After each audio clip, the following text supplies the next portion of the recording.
Hello, everybody. Welcome to this fabulous panel, which is entitled "The Future of Indies," which sort of doesn't mean anything, but that's okay. We can work on that. I'm Portia Sabin. I run an independent label called Kill Rock Stars, which is 25 years old and located in Portland, Oregon. And I also host a radio program about the music business that is called The Future of What. And we're going to be taping this panel for that radio show. So applaud and ask good questions, okay? Nice start. Way to go. Okay, so we have a truly fabulous star-studded panel here today, and I'm going to go down the line and let everybody introduce themselves really quickly so we can get started. Hi, I'm Molly Neuman. I'm the interim president and vice president of A2IM, which is the American Association of Independent Music, or a trade association for independent labels.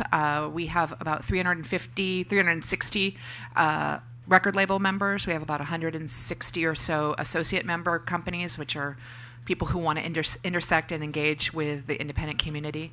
I'm a former resident of the Bay Area, so I'm happy to be here.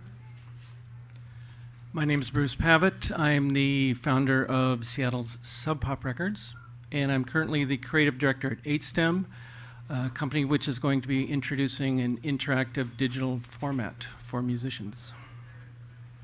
I'm Christiane Kinney. I am wearing two hats today. I am a CD Baby artist, and I am also an entertainment attorney at LeClairRyan, who's a sponsor today. I'm Kevin Breuner. I'm the VP of Marketing at CD Baby. We're a music distribution company, and for us it's just important to help artists collect all the money they possibly can from their music, so we've started doing things like publishing administration, YouTube monetization, and so forth. Hi, I'm Amy Dietz. I'm the general manager of INgrooves Music Group, which is also a distributor. At Right Services Management, we do label services, full service distribution, physical and digital, based here in the Bay Area. We have offices in LA and New York and Germany and the UK. So I think something that we lose sometimes in conversations about the music business, especially at tech conferences, is the perspective of why we all got into music in the first place and what we're really doing here. So I wanted everybody to speak briefly about how you guys got into the music business, what drew you. You know, if you're a musician yourself, tell us your story. You want me to start? Yeah. Sorry. I got my first instinct or engagement with music was as an artist. But I guess prior to that, I wanted to have a radio show when I was a student at the University of Oregon, and but my best friend in the dorms and the next door neighbor, who's from Olympia, sort of turned me on to a sort of a world of bands who were sort of challenging the complete construct of rock and roll, and that inspired us so much that we decided that we could start a band even though we didn't play any instruments. And what we would do is go to frat parties and take over the mic during the jam band or whatever's set and sing Beat Happening songs.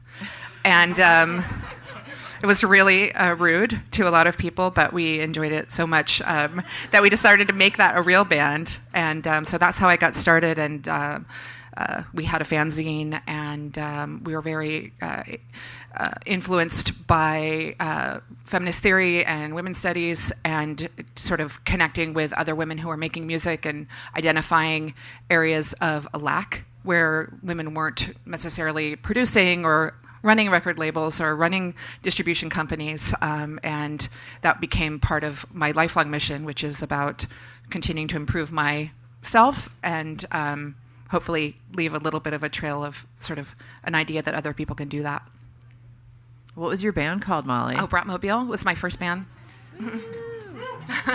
Thanks. Thank you, co-rock stars.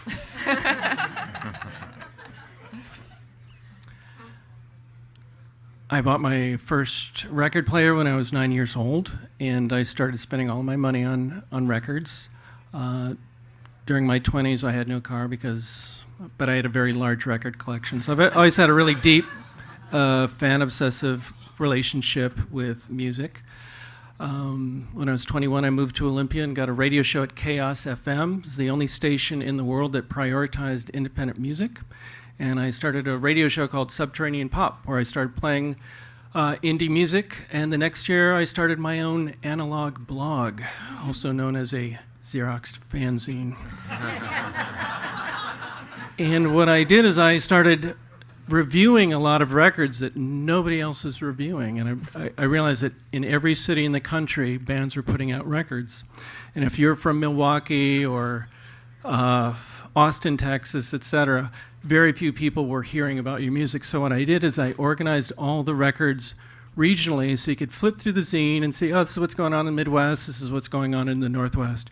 And I started to become very obsessed with scenes, even more than bands, you know.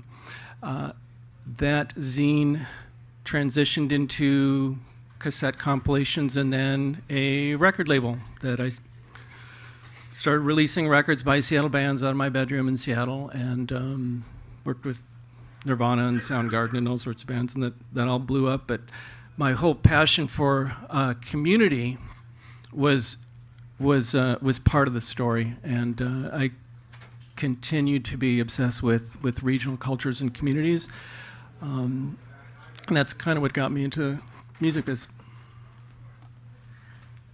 Well, I think all the redheads on this panel will appreciate this one. I got into music when I was 3, and Annie came out, and I went to see it on stage, and I immediately came home. We had an old organ, and I just started picking out the tunes and singing along, and my parents probably thought I was possessed, and they're like, we should get her in piano lessons. And so I actually wanted to learn the organ. There was a church organist at our church that was amazing. My feet were too short to reach the pedals, so they put me on piano, and then I fell in love with that. Later fell in love with Tori Amos, another redhead, and that was the progression of my music love. And then when I went to law school, I studied for the bar. As soon as I took the bar, I recorded my first album, put it up on CD Baby pretty much right when CD Baby started, 98, 99, and became a CD Baby artist and an attorney. And so as an attorney, my practice has gone on for 16, 17 years, but I decided I really wanted to give back to the independent community, so I started writing for DIY Musician and looking at ways that I could gift some of my legal knowledge to the indie community and help them understand better how to protect themselves and their works. Well, I'm a guitar player, and when I was going off to college, I thought, well, I'll get in the music business. That'll be fun and exciting. And so I went to Nashville and ended up in a band called Small Town Poets, and we were signed to a major label for a while, and had some success, but as things go, kind of left frustrated and figured there had to be a better way, and started releasing records independently, and that's when I came across CD Baby and realized they were in my own hometown, and so got a job there and have been there for 10 years. But for me, what keeps me excited about the music business, especially as an artist, is you never know when something is going to happen with your music, where there's going to be this spark that really drives some success or just fan engagement, and it's just that special magical something that you just can't fabricate, that just happens. And to me, that's what keeps me going as a musician, and creating and writing and recording, still very active, releasing music myself. So that's what keeps me going, and the big bucks too.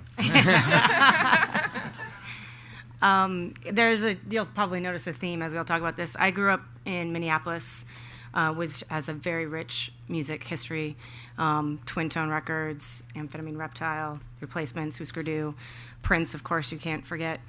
So there was a pretty big culture of doing it yourself, watching fanzines like Sub Pop and some of the other Maximum Rock and Roll, all of those kinds of things inspired me and a lot of my friends. So I had friends that created fanzines, friends that were in bands, that got signed to labels, and realized that there was actually kind of a business about part of this. I was a musician as well. I wasn't particularly good, so decided that I could be better use of helping some of my other artist friends and making sure that they had a place that they could work with people that actually really cared about music. Community is a big part of, I think, what we all do. I think we really love being a part of something that's a little bit bigger than ourselves, and that's what really keeps me going. I've worked for record stores. I've worked for record labels. I've mostly spent my life in distribution. I worked for ADA for a long time, and I've been at INgrooves for a long time. Worked with a lot of amazing labels, and it's what excites me every day is seeing what is coming next and working with people that are really interested in what is best for the artist. So, love what I do. And the big bucks, of course. And the big bucks. My story is the same as theirs. I bought my first album at 10 years old, and I've just been a crazy nutball ever since. Started my first band. Well, I tried to start a band when I was 14, but I couldn't find anyone to play with me because none of the other girls wanted to play instruments, and all the boys had already been playing in their bedrooms for 3 years, and they were really good, and I was really bad. So, long story. But I everything we've heard just now, I kind of want to ask you guys, what is exciting to you about this time that we're facing right now, and what is challenging? Because I feel like almost every day we hear about new issues, especially with the digital marketplace. The change is happening so rapidly. Are there things that you can pinpoint and just say, okay, this is a real challenge for us right now that we really have to face? And are there things that you can say, okay, I think we're going to be okay in this way? Like, for example, Spotify. Really good or really bad? Discuss. I mean, I don't know that there's a one answer to that. I think that probably one of the biggest challenges is just the transition of how money comes in for an artist and for a label. When you go from selling a thing that has a higher value than a much longer tail of how your revenue comes in, it's really a challenge to figure out how you continue marketing those kinds of things, getting a sense of how a record is really doing. But it's really about a transition, and I think that we discussed this a little bit before we came up here. There's people that are making that transition quicker, and it's hard to say that it's all bad or all good. I think it is how having people that can help you through that transition, and I think it takes a lot of people to be able, for each individual, to figure out what the best thing to do or how you take each step, make that part of your overall plan. So would you say, this is a question I've heard a lot, that record labels are still necessary? You just set me up for what I said before. In this day and age? I personally absolutely think that they're necessary. There's lots of people that do different things here, but we provide kind of label services to some artists directly, but breaking a band, nurturing a band, doing all of the pieces that it really takes to kind of off-cycle, not just about a record or a single. I think that labels are a really important piece of that. And I think the label has a different purpose now than it used to, where back when our band Small Town Poets was getting a record deal, I mean, that was just so we could have access to the market. I mean, that's not a problem anymore. And I think artists need to approach it as, these are partners that can expand my reach, expand my fan base, and what am I going to do with that increased awareness of my music? Am I going to capitalize on it, or am I going to just squander it? But to me, I'm very optimistic because artists can own the relationship with their fans like never before. And if you're good, communicating with your fans and giving them what they want, then there's tons of opportunity. If you're not good with communicating with your fans and you're kind of wanting someone else to manage that relationship for you, it might be a bit of a struggle. I think it depends on what you want, too, as an independent artist. I think there's opportunities, certainly, for you to build a great career with or without a label, but you have to be more and more creative and more able to think outside the box as far as how you're going to grab attention, because it's needle in a haystack world. I mean, there's so much out there. How are you going to stand apart? But the exciting thing right now about this time is all of these tech companies coming together and bridging that gap between consumers and between the artists. And there are opportunities more than ever now for artists to really take hold and take these opportunities, discover these companies, work with them, and find a deeper relationship with their fans. And that's something that doesn't go away. If you really build that relationship with your fans, they stay with you. And you can build a career, and you hear people say it all the time. You can make $100,000 as an independent artist by doing basic things, but you got to kick yourself in the ass and really do stuff. I mean, you're not going to be able to sit back and, you are the label for yourself then. You are doing everything, and it's hard. That's exactly what I was, thinking of, and I'm sure even on the sort of operational level at CD Baby, each artist is their own label, correct? I mean, Yes.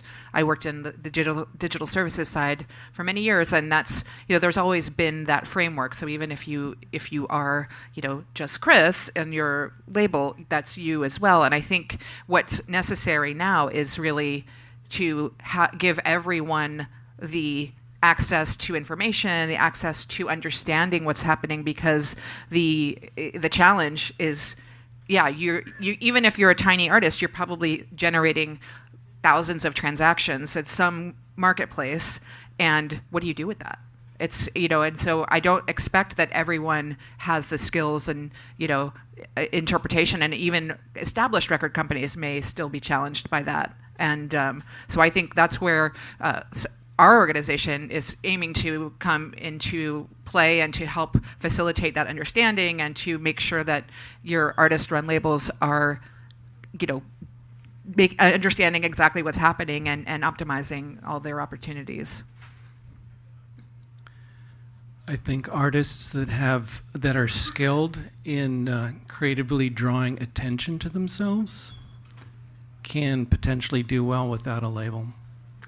On the other hand, I think labels are really valuable for curation.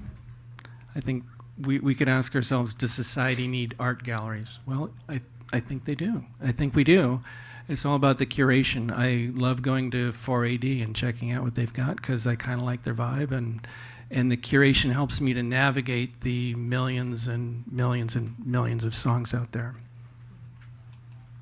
So, Molly, let's go back to you for a second because I want to talk about this, this idea of community that we've brought up, but also the name of, what we are is independent labels. And to some extent, that has been really true in history. I'm over here and you're over there, and I'm not. No, we're not doing the same thing. Right. We are not merged. We're not understand? joiners. Yes, we're poor joiners. We play poorly together. And yet we have this 10-year-old organization, A2IM, which is basically the indie label trade association that has 350 label members. So how's that going? It's great. I mean, I think, not without its own challenges of, just like every organization and company, but we've grown since the organization started 10 years ago. The market share of independents has grown to over 35%. So that's up 10%. And I don't think that there's one factor that influences that, but our companies have gained strength and gained success, and that will continue to be the case. And one of the biggest artists in the electronic world right now, Deadmau5, just left Universal very publicly.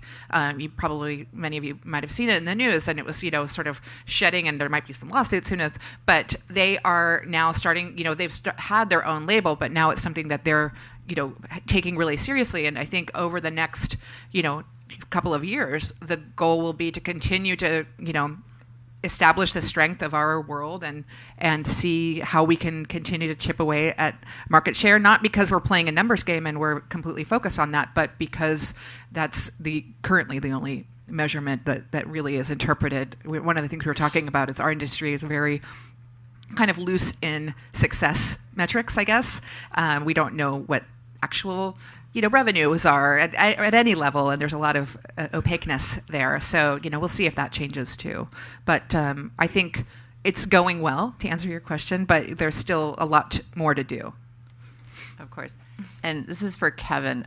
When we were talking before, you were telling me that when you started at CD Baby was ingesting maybe 40,000 new artists a year. Yeah. And that last year it was 120,000 120,000 releases, I'll say. Releases. Yes. Yeah, yes. Releases. So clearly this music thing is not going away.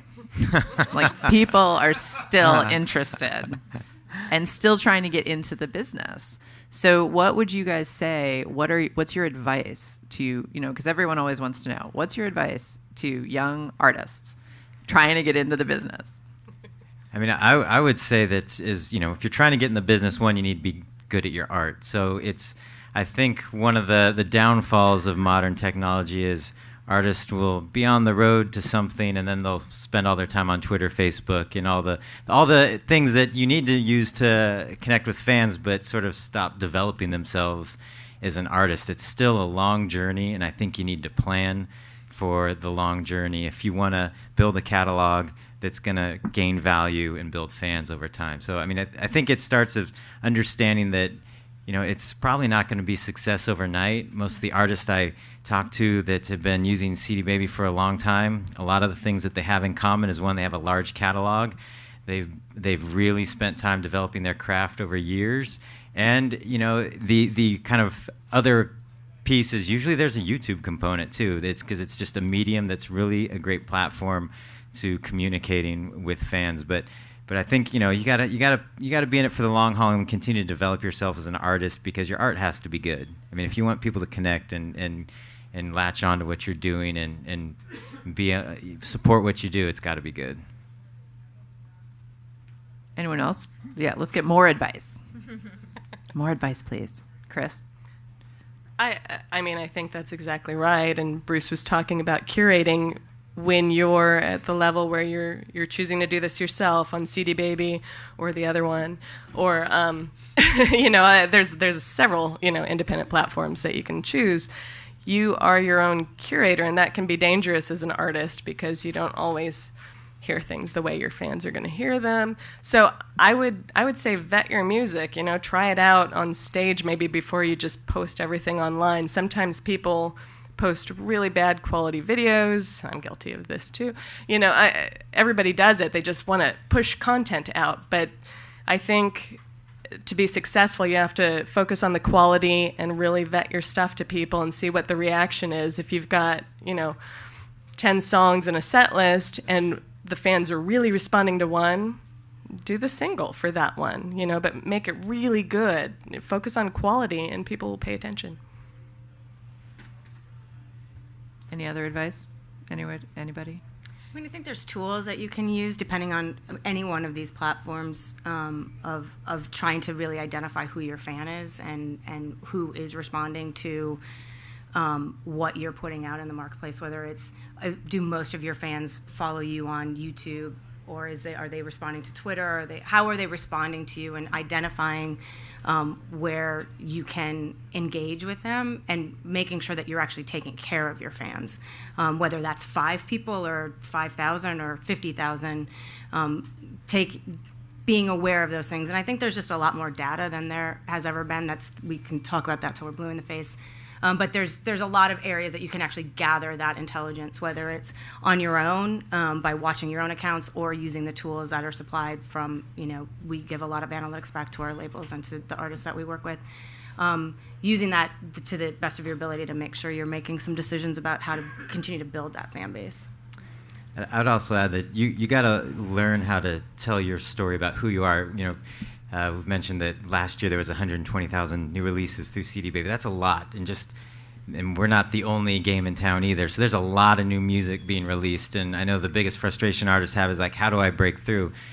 And it starts with just learning how to communicate why you're unique, what's important about your music. I was at a conference last week and was talking to a gentleman that was telling me his daughter had a new album out, and at first, I kind of like, okay, whatever. But then he started telling me the story that she's a foster child. When they got her, she had speech issues, and it wasn't until she was like 6 that she learned to talk. And now she's this amazing singer that she just spent so much time, and now is really active in trying to help other individuals that were kind of in her situation to develop themselves and not be afraid to sing, and it was just this very compelling story where, like, now I want to hear her music.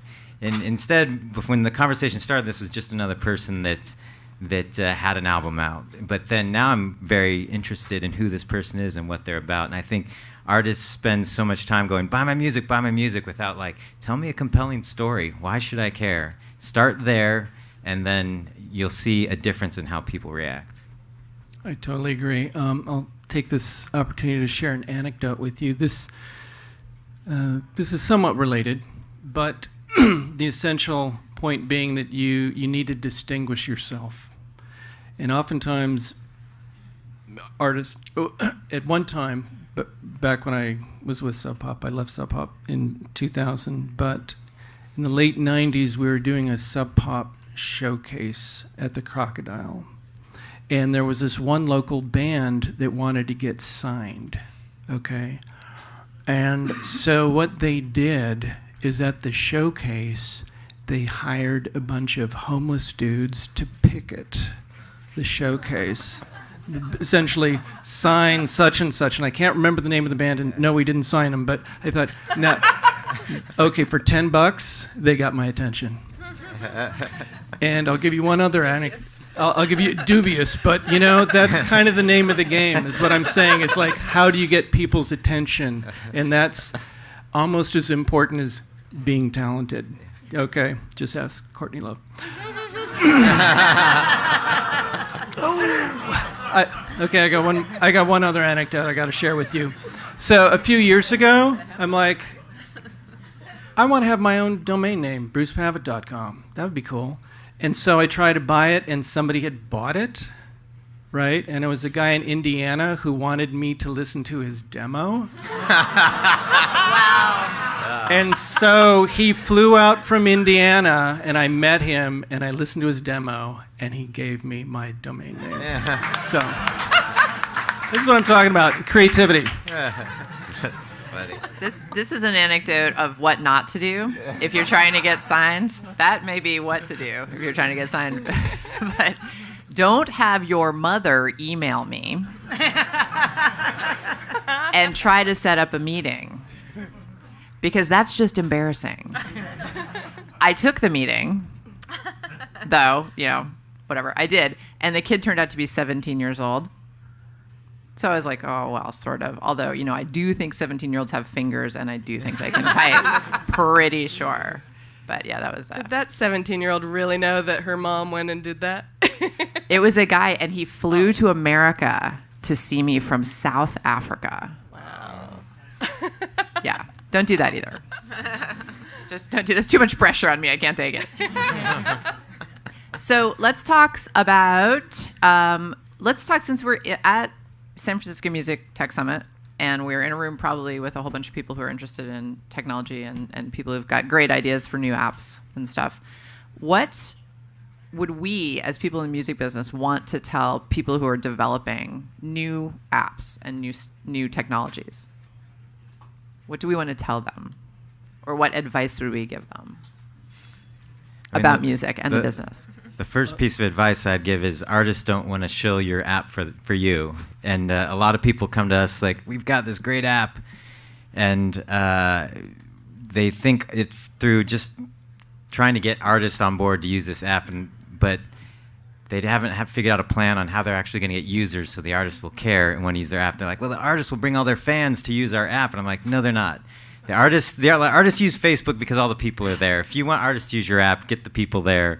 And the artists will come in droves. And so I think I've had so many apps pitched to me of them wanting us to, you know, feature it to our audience that we want your artists to drive, you know, the adoption in the fan community, and that's just not how it works. I would say don't skimp on your legal budget.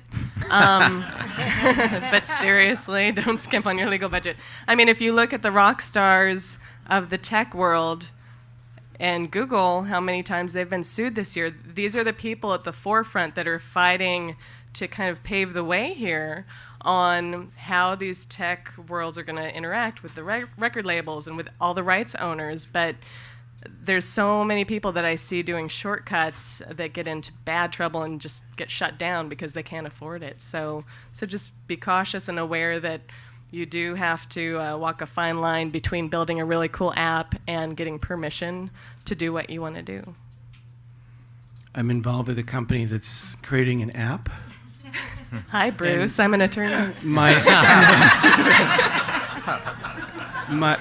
advice to myself is, dude, your app is so fucking hot. And let me explain this, because this is being filmed. 8STEM, essentially what we're doing is we're introducing a new digital music format that is interactive. And the app is simply the free player that you can get. So what we're trying to do is build a community of artists who are independent, who own their own material, and who are interested in having fans remix and customize their music and then share it on social media. The key point to remember is all the money comes to the company. Okay, no. And then goes to the attorney. And then goes to the attorney. Now, we're actually trying to create a new revenue stream for artists that doesn't involve streaming. And I just said on the Future of Music panel, and the end wrap was, okay, streaming is kind of the end of the road for musicians. And I'm going to say, well, no. I think that if you create a more engaging experience, that there's a whole new way of thinking about music. And I'm just going to leave you with an anecdote. I have a 17-year-old son who hasn't bought music in 3 years, okay? He does buy games. And when we showed him the interactivity of this music track that we had, he was totally blown away. And I guarantee you he would pay $1.50 for a song that he could manipulate, engage with, and then share with his friends. That's worth $1.50 to a 17-year-old. Yeah, I've been hearing a lot about this lately. How do you guys feel about this this idea that the next wave in music sales is actually going to be the app format? So selling music as sort of more like an app. So you get certain things for free. Let's say an album. You get most of the tracks for free. If you want more, you have to buy. You know, creating a system that actually causes the user to want to spend money. That's what do you guys think of that? I mean, I guess just not having thought a tremendous amount about it, it seems like, do you expect people to have 50 to 1,000 different apps based on the artist or the label or whatever it is it's going to be? I mean, there's a certain efficiency that's presented by services, and I think that I think for super fans and for that there's a big opportunity, and I think it's something to explore. And I know there's a lot of companies that are doing it that are really interesting, but that to me seems to be potential challenge. Just the number. Well, yeah. How do you have, if you're a fan of 100 artists, you have 100 apps for them, and how do you manage that? Like the ecosystem still seems to be an important thing.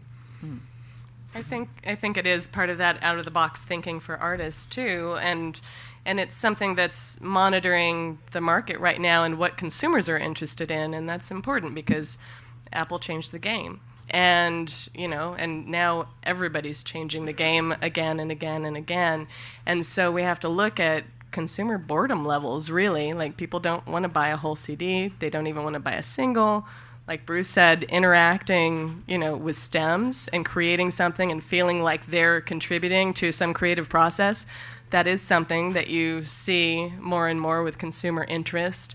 I was on a panel with the founder of Zaya, too, and they were doing, it was more of a game style with mashups, pre-existing songs. So it didn't require as much creativity from the consumer, but they still got to play and, work with some of their favorite songs. And there's really a big response to that. So I think it can be an exciting thing. I think it's something to explore, but you also want to be cautious that you don't slip into that, just tormenting your fans with ads and, you won't get this until you do this, and it's a very fine line. So, I think some of those. I mean, the idea of some of the apps that you kind of curate. It's not necessarily that each label or each artist has their own app. I can't think of one specifically, Portia, that one that's going to sell the way that you were talking about. But going back to like interacting in the STEM side, there's the desire to create an emotional connection with the music, which is sometimes lost within a streaming world where you have access to every single song, maybe not every single song ever made, but a good portion of songs. How do you connect with that when you're sitting at your computer, you're working, and a song goes by? You're not looking at the artwork. You're not doing some of the things that many of us that have a really deep emotional connection to music have done. How do you connect with fans in a way that is more than, okay, somebody told you to listen to that song, they pushed it to you, you listened to it once, do you remember it 10 minutes from now?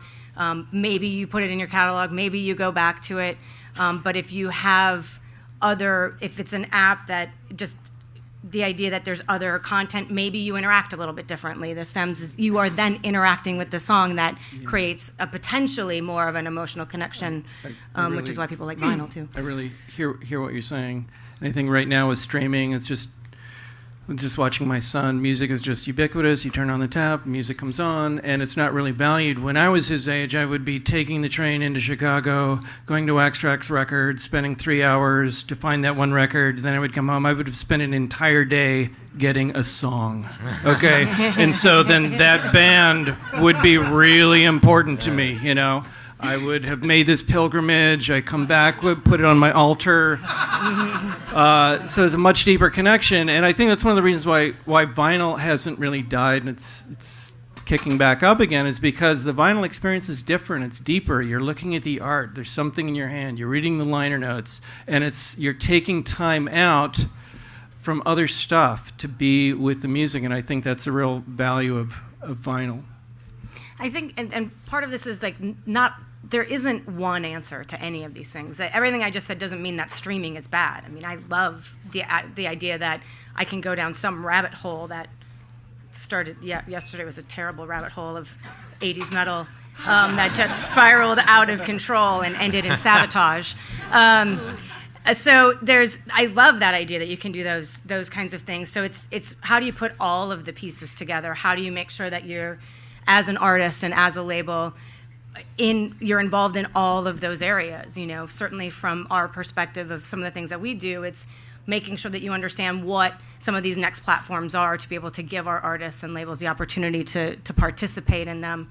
And I think it's just really that we can't get stuck on this is the next thing or that's the next thing. It's how does it all fit together? And the vinyl resurgence, vinyl never went away as far as I'm concerned, but the fact that it's such a big deal now just shows that there are people that are looking for that emotional connection. So, but it's not the answer to everything. So how do you put it all together? And there's still people that are buying CDs. So it's everything.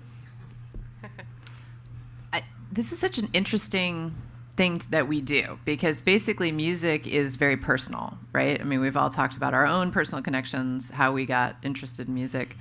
And music is often a source of community, right? It's, you know, where I definitely, when I was 14 years old, not everybody had tattoos and wore black. So when I saw somebody who who had a tattoo and wore black, I was like, you're my person. Then we could like go be together, you know? And then I was like, do you listen to the Smiths? And they were like, yes. And we're like, yes, we're best friends forever. But so we're in this interesting position because music is personal, and yet when you get into the music business, you have this vested interest in trying to sell music to a bunch of people and not knowing how, you know, we don't know what they like, right? We know what we like. So, and for, you know, labels like Sub Pop and Kill Rock Stars and, you know, Lookout, we were basically like, listen, we like this, so we're just going to put it out there because we like it. We weren't really, I don't think, going out and being like, okay, you guys have to like it, and here's the 1,000 ways that we're going to make you like it. But nowadays, because the marketplace is so vast and there's millions and millions and millions and millions of tracks, it has to be more focused, right? We have to actually try to get people to hear what we're putting out. So I feel like that's a little bit of a conundrum because I didn't get into this to try to sell people on some record. You know what I mean? I'm like, if you were really cool, you would like it, just like me.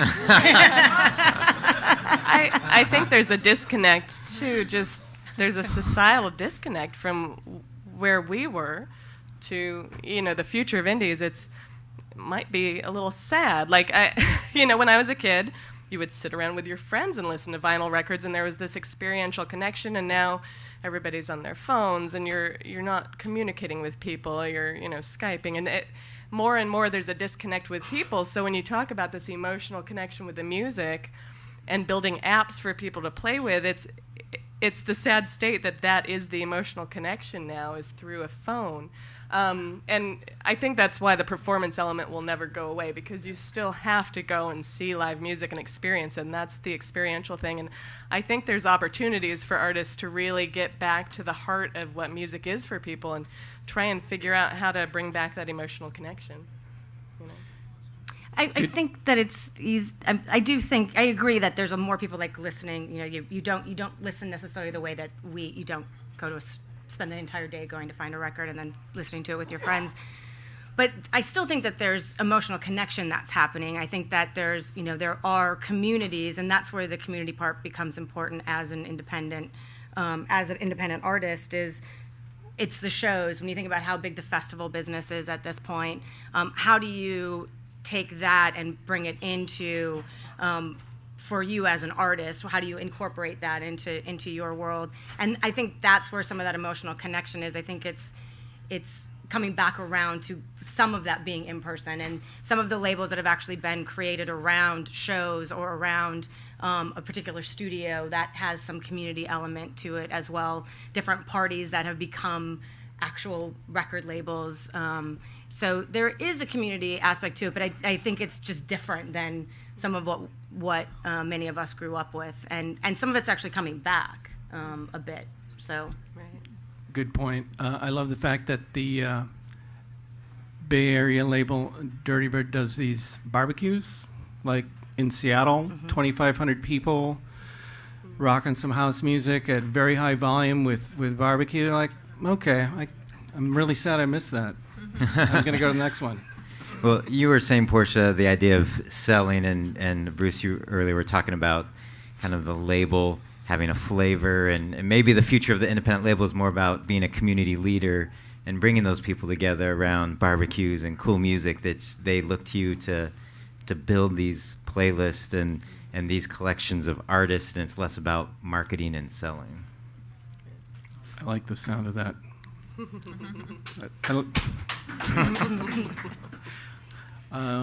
Just personally, when I in the just little personal background, in around 2000, I moved to a remote island, Orcas Island, and just kind of disengaged from the music business for a while, and it's just kind of become a little too corporate for me. I wasn't relating to it. The reason I kind of got into punk and indie rock in the first place was because deep sense of community. You go to a small show, you get to meet the artist, maybe you're exchanging letters, and that's kind of what fed me. And as Sub Pop grew bigger and bigger and bigger, I felt less connected to creative people, which is kind of the reason I got involved in the first place.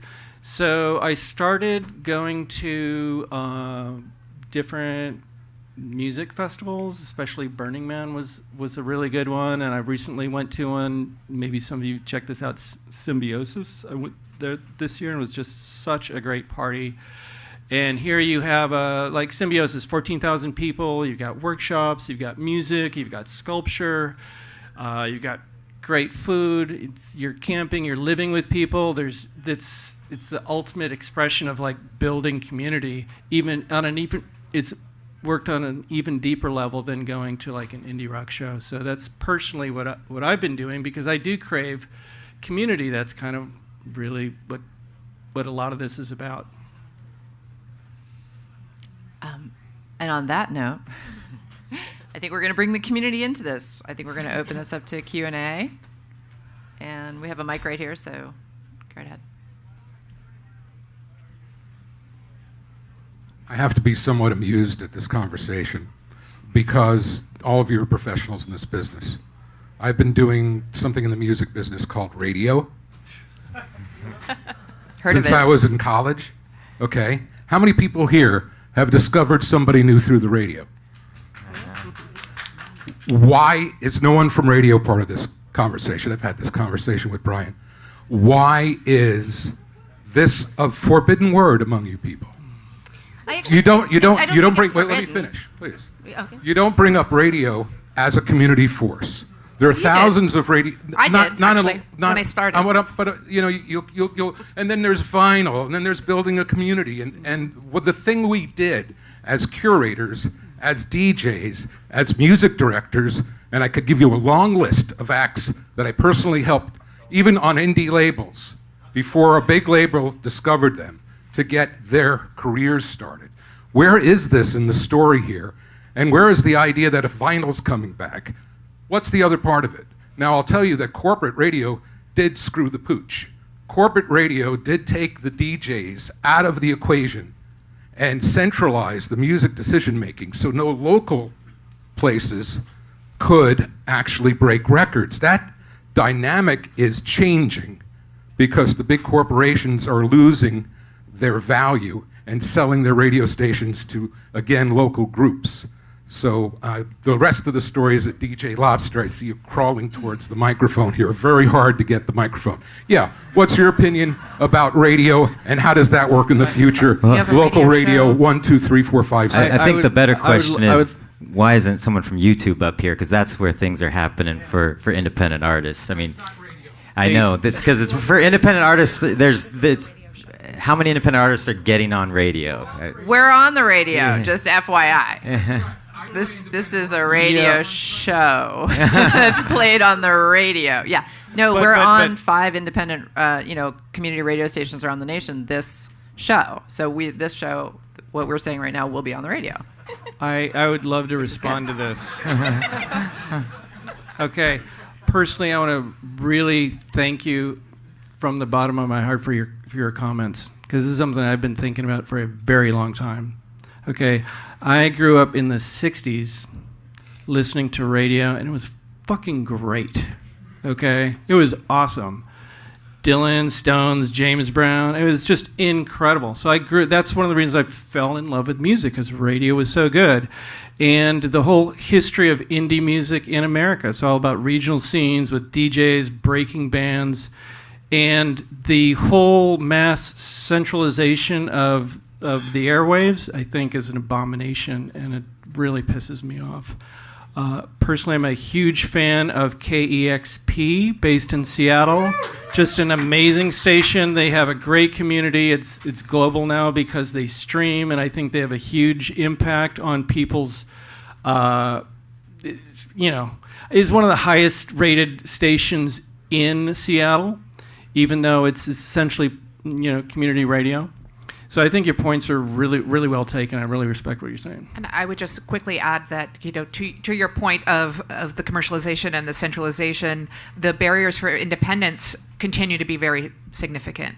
And so we can't look to terrestrial radio necessarily for the access and the assistance in breaking our artists in the same way that perhaps has happened in the past. And so we look into local radio and things that are on satellite and web radio to do so, and we have a lot of success and platforms like Pandora.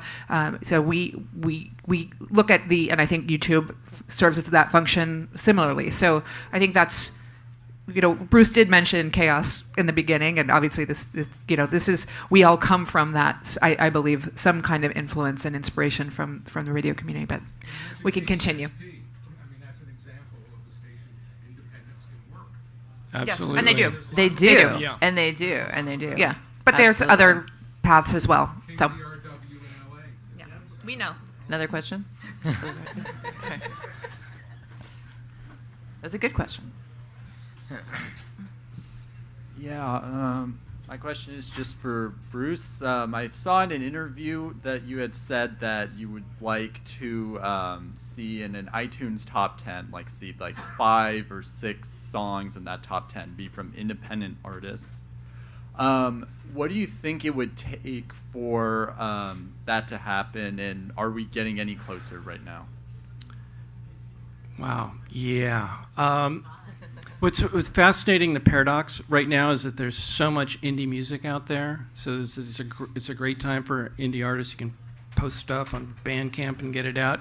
But when you look at the pop charts, it's still very controlled. It almost feels like organized crime or something. It's like, how the hell do you get your music on the indie charts? And when I see somebody like Macklemore from Seattle totally blowing up and selling millions of records, it's so exciting. Sub Pop has had 3 different records hitting the charts, and one of the great things about classic era of radio, for example, is there were a lot more indies on the charts.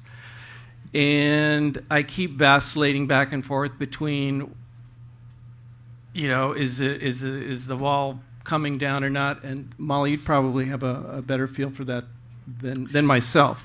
On the iTunes charts, I think it's reflective of like the radio charts. Absolutely, yeah. And I think we were talking earlier. Amy's had a number of top 5 records this year distributed through INgrooves, a number 1 record with Janet Jackson. That there are a lot. It's hard to think of her as an independent, but she's actually an independent. It's true. No, it's significant. And in our membership this year, we've had Alabama Shakes #1, All Time Low #1, James Taylor, who is on Concord Music Group. We have a number of we do get there, but I think it's a conversation that's consistent with the barriers that still remain in that sort of mass commercial success. And I think what's fascinating and important about our community is that we are looking to new technology like 8STEM and other companies, and we want to be, the conversation that we have in our, in the HYM world a lot is about making sure that we're not the last to be considered, and we're also not to be considered at all. And I've learned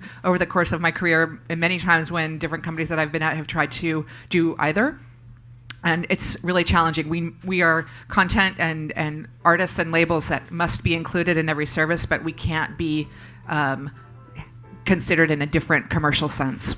And I'm talking more on the deal side of things. So, Taylor Swift is on an independent. Of course. She's been a #1 for a while. Yeah. We got questions over there? Back in the back? Elevator music. House music. Start tap dancing. Hi. What would you say the top ways would be that an independent artist or an independent label would reach out and get their work licensed for movies or commercials? Kevin? The first place to start is finding a licensing company that can represent your music. That's going to take doing some homework, looking online, seeing, there's a whole bunch of different kinds of companies. They represent different types of music. You can track down music supervisors online. I know they typically don't like that, especially if you're just randomly reaching out. The best thing if you're going to go it alone is to find shows that are using music like yours, find production houses that use music like yours, and pitch them. But typically the best place to start is, if you don't have any placements and are just new to it, is to find a good licensing company that can represent your music and get placements for you. I would also suggest that you join HYM. That's one of the things that we try to help our members do. And we had an event in LA last week with about 70 labels and 45 music supervisors. And we are here to help our label members generate more revenue and grow their businesses. And so think about that. Do we have time for one more question? Yes, one more question. She's coming.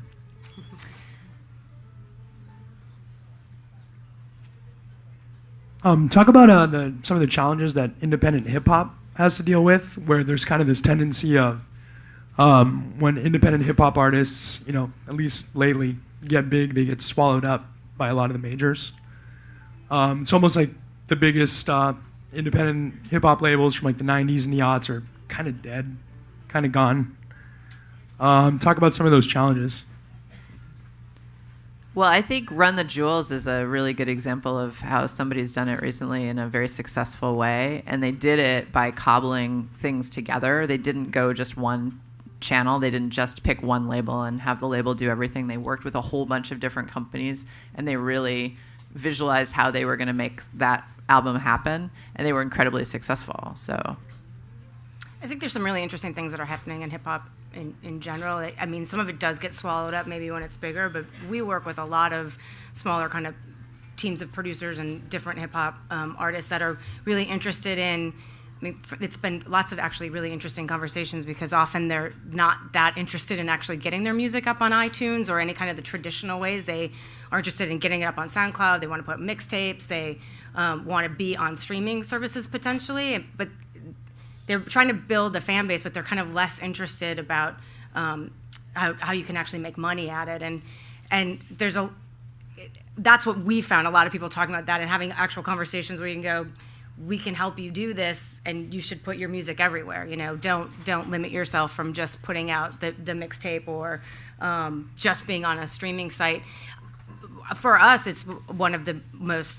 I mean, we've worked with some really interesting hip hop artists on the smaller side that are growing into bigger artists. So I'm not sure exactly what the challenge you feel like is. Is it that you're not sure if? I just feel like there's fewer relevant independent hip hop labels. Like, Ruckus was a really big one in the 90s. OK Player seems to be doing all right, but even they don't have TDE stands out as like the only truly independent one that's really kind of been able to transcend. Like a Sub Pop was independent, and they become kind of an ubiquitous name. And in hip hop, those names are kind of lacking.